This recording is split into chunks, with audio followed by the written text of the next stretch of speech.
am here because South Carolina has been under reliable Republican leadership for about 46 years. However, we are still failing as a state. We are 43rd in education, 41st in poverty, 37th in healthcare, 39th overall nationally. And at the end of the day, what is going on in this current time is wrong. And so I'm here to stand up for what's right. My ancestors fought for these freedoms. My ancestors fought for the right to vote. And I feel like I am here representing not only myself, my children, but also my ancestors in the fight that they fought.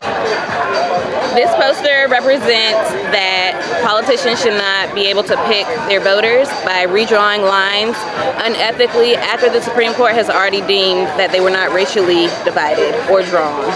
It's really important for constituents to choose who they want to represent them, and by redrawing the lines, they aren't able to do so, especially Black, brown, and marginalized communities.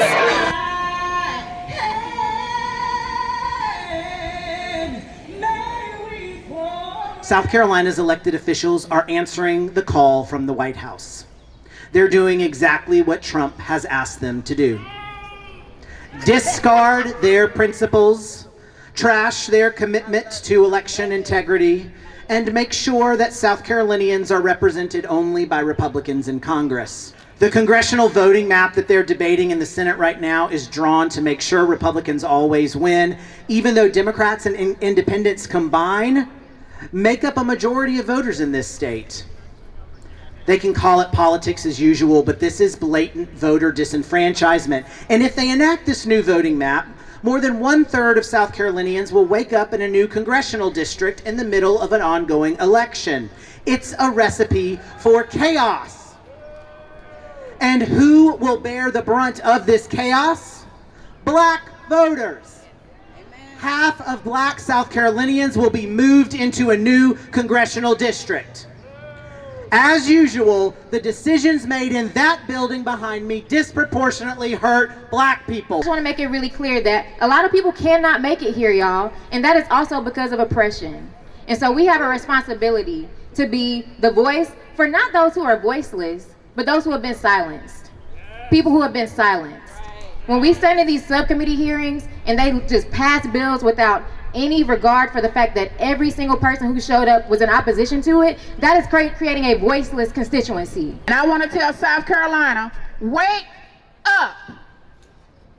The chains were broken a long time ago, and I'm not trying to go back. We need to be better ancestors than descendants. If y'all don't understand that, think about it. We need to work for our children. Today, the Senate is holding a hearing on redistricting, an issue that sounds technical, procedural, or distant. But let me be absolutely clear. Redistricting is about power. It is about who gets heard, who gets counted, and who gets to shape the future of this country. And right now, the maps being drawn across our state are unfair to minority voters. They fracture communities, dilute voices, and limit political power of the people who already fought for centuries just to be recognized as full participants in a democracy. But what's happening right now is not democracy at its best. It's democracy being tested, y'all. Because the right to vote was never casually handed to us. It was fought for. It was sacrificed for. I think of Fannie Lou Hamer, who was beaten and abused, right, for the right to vote. Martin Luther King marched, jailed, attacked, and ultimately gave his life for the right to vote. John Lewis had his skull cracked in on the Edmund Pettus Bridge because he believed that the right to vote was so sacred. And South Carolina's own Majeska Simpkins fought tirelessly so black voices in this state would be heard and not silenced. Through my work, I've spoken to young people devastated by the lack of opportunity.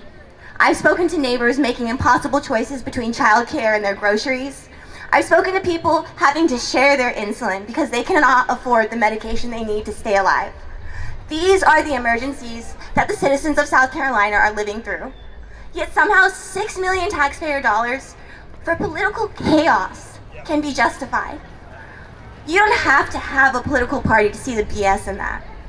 At first, I thought I'd get up here and talk about the audacity of everything. the political motivations behind all of it, the obvious partisanship. I thought I would stand here and direct my anger at them. But honestly, what's the point? Let's be for real. We've asked them for empathy and they've given us excuses. We asked them for courage and they gave us calculations.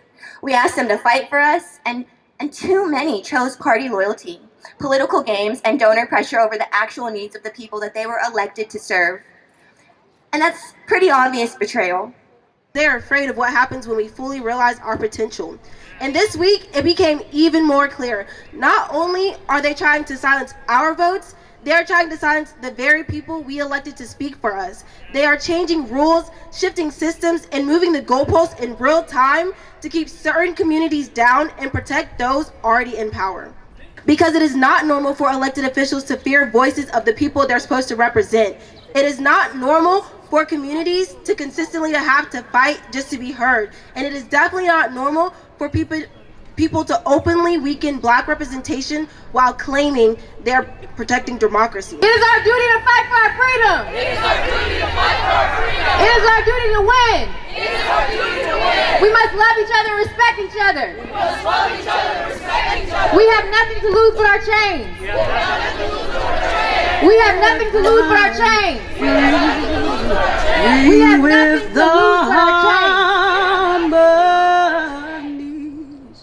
Of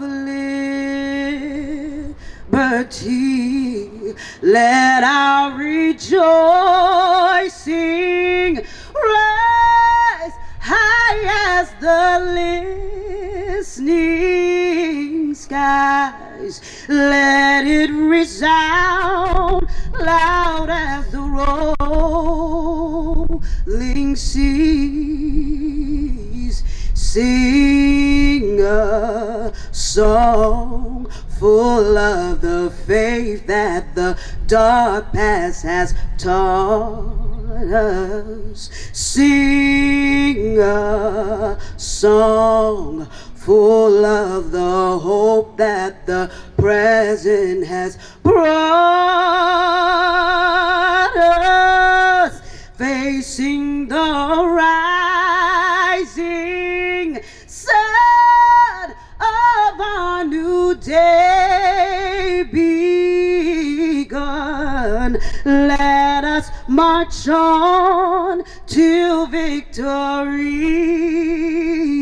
is won. God of our weary years, God of our silent tears, Thou who hast brought us thus far along the way, Thou who hast by Thy might led us into the light.